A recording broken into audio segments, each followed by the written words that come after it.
Alright, this is going to be a very quick guide for my bleed Warden.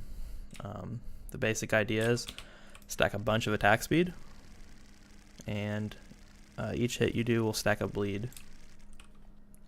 Really quick, if you don't know how bleeds work in this game, you can go into the info and find wherever bleeds are, right here. Special damage, it's considered ethereal damage. Bleed is only improved by bleed damage, not elemental or ethereal.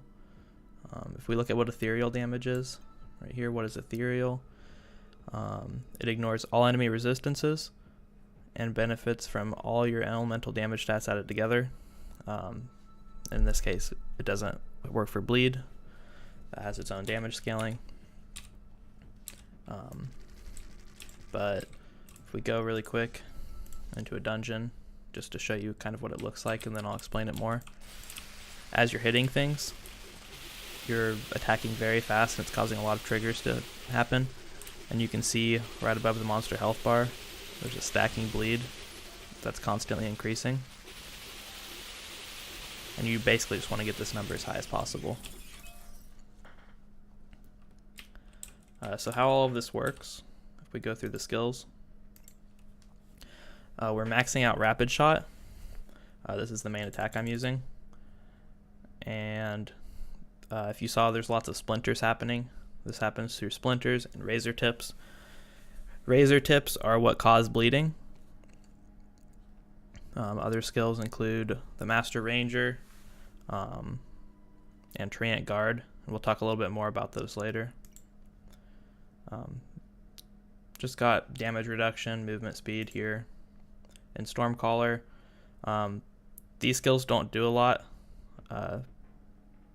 Mainly just a little bit of chance to paralyze on evade. Man on hit doesn't really help us. But Stormmender gives us health per second and damage. For the Frost skill tree, I got Ice Dash. I've been considering dropping 2 points here for 2 more points in Cold Snap. It doesn't really matter though at this point. Cold Snap's up at all times, it increases resistances. Winter Chill is up at all times, which is chilling foes. We're chilling foes with the Freezing Shot, which also gives us a damage boost. As for passive points, or mastery skill points, attack speed, this gets us to 100% chance to trigger splinters. Double draw is an additional arrow. There is something to say like stagger could be better. I'm not sure how much the additional arrow is actually helping, because if you look there, they are fairly grouped. So having extra slow could be helpful. Movement speed, the damage stagger could help too if you want to be a little bit more tanky. Splinter is dealt at the translocation whenever it triggers. Okay, so this is important. So when we're in a big group of enemies and we're hitting them all, they're all splintering, and that's stacking damage very quickly. If you see, it's at 700, 800, 900, 1000. In that sense, the treants don't really help. But if you're on one enemy, your damage is stacking much slower. So having 2 treants is actually going to triple your damage. You see they're only at 1000 on this guy so far. So that's actually pretty important.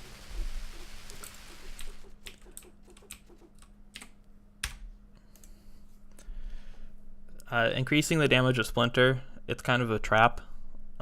It looks like you're doing a lot of damage because there's a lot of splinters happening, but really all of your damage is coming from your bleed.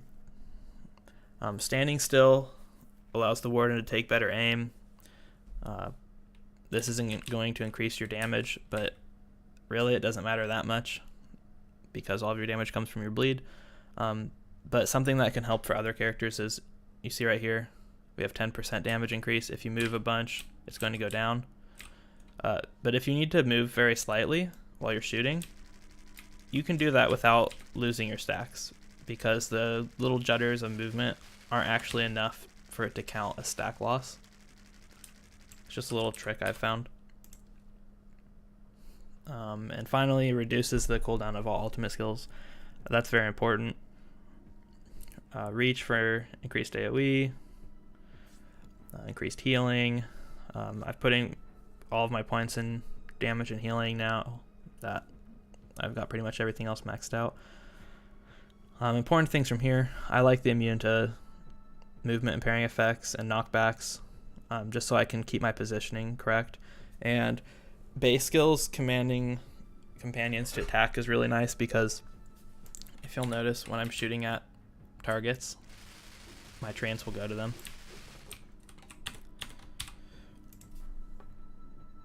Movement speed, reach, attack speed, just to get the stacks as high as possible. Health on hit, that's our main form of healing. Damage to crown foes. More healing for health on hit. Here I have gem strength. Chance when evade to get a max health barrier. That's really important. Increased evasion. All resist. The overpower actually doesn't help us at all, but nothing else does either really. Bleed damage, really important. Damage to all elements doesn't really help us. Archery skill damage doesn't really help us. There's nothing here that actually does anything for us. That's why this build's kind of weird. Effect duration. The only reason I have points in this line is for the evasion. And the Storm Spirit, which is another taunt. All res, and increased effect of slow on the Winter's Chill, which is here. So really, the playstyle is you're going to be shooting people, and some of this I can demonstrate in the anomalies. You're going to be shooting people, and because of my bow's enchant, it has 20% chance to pull all enemies. You're going to want to like spam click, group them all up. Once they're all grouped up, you can fire your ice arrow, and that'll keep them locked in place. And you can also use your treant, which will taunt them.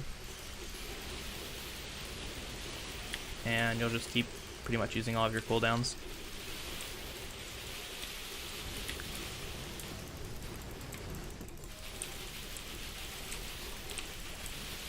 You want to get as big as packs as possible.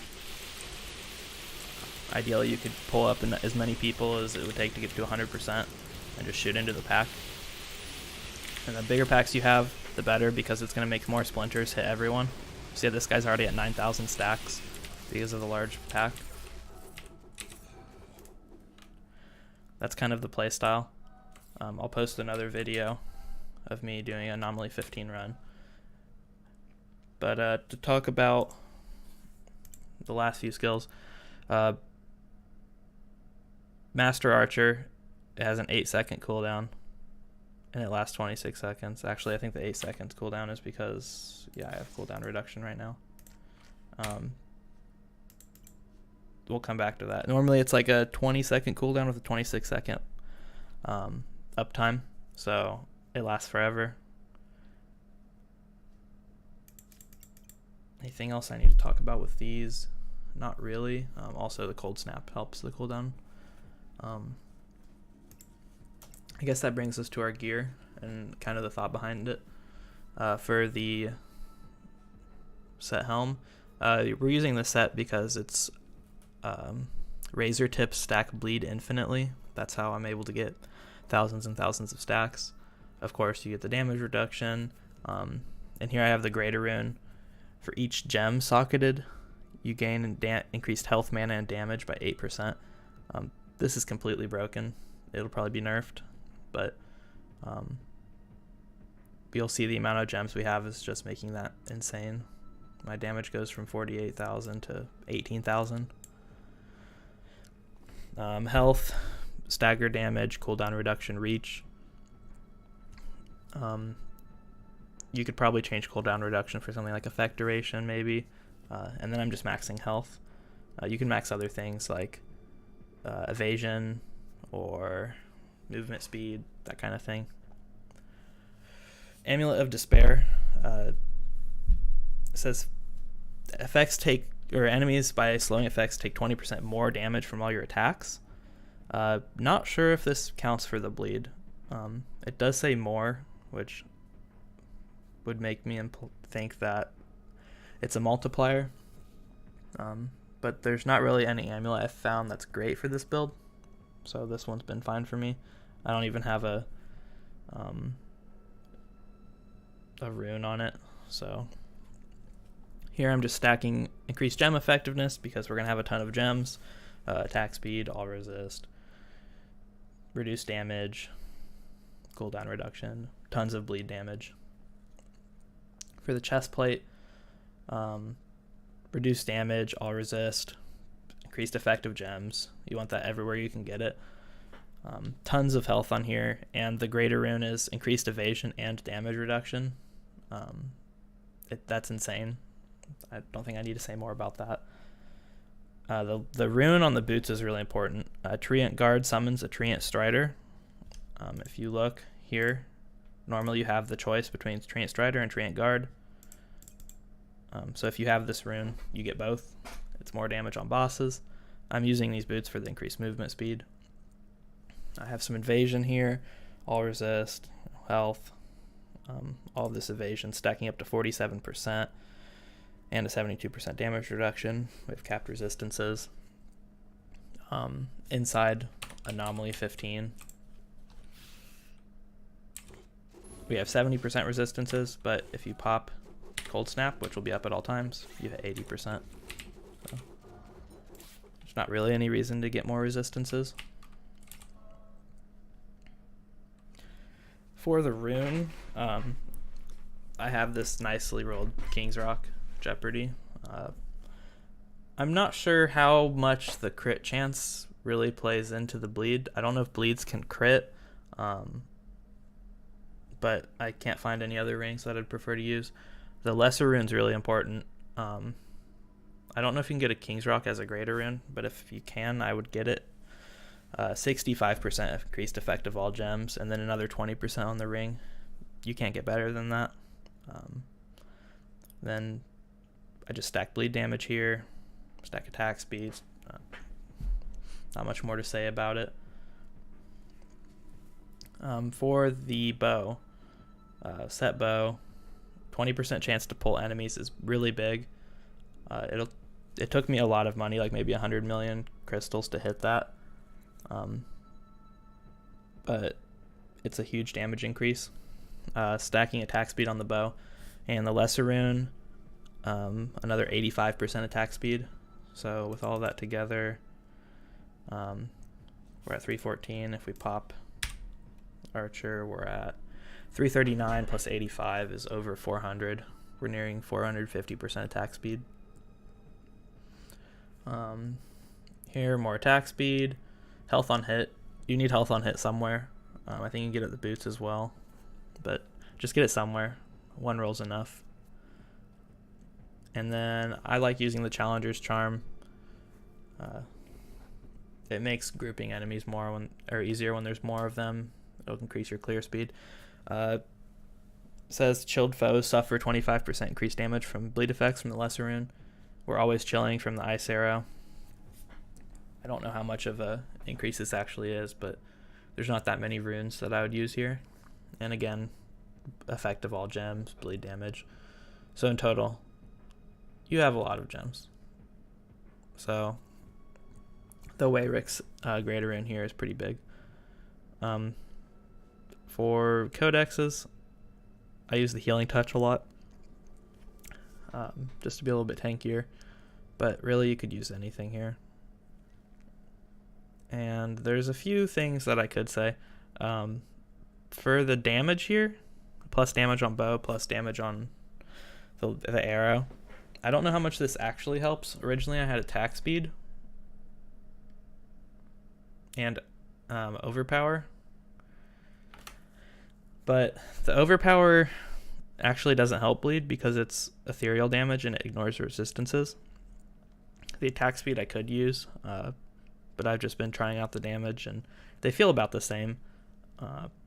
The thought process was the higher attack speed we get, the more the damage might matter, since the bleed scales off the damage. It doesn't matter if we have 8,000 bleeds if their damage is really low. For the Challenger's Charm, another rune I've been looking at using is the 10% chance to grant a random buff. These are just like the shrine buffs, but you can get a bunch of them in addition to the shrines.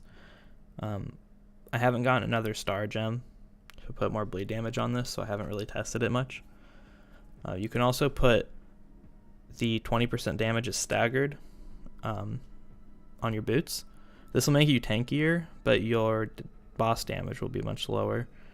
So I haven't really been sure if I want to do this. That's really it for the build. If there's any more questions, then feel free to ask them wherever, probably in the comments or on the Steam page.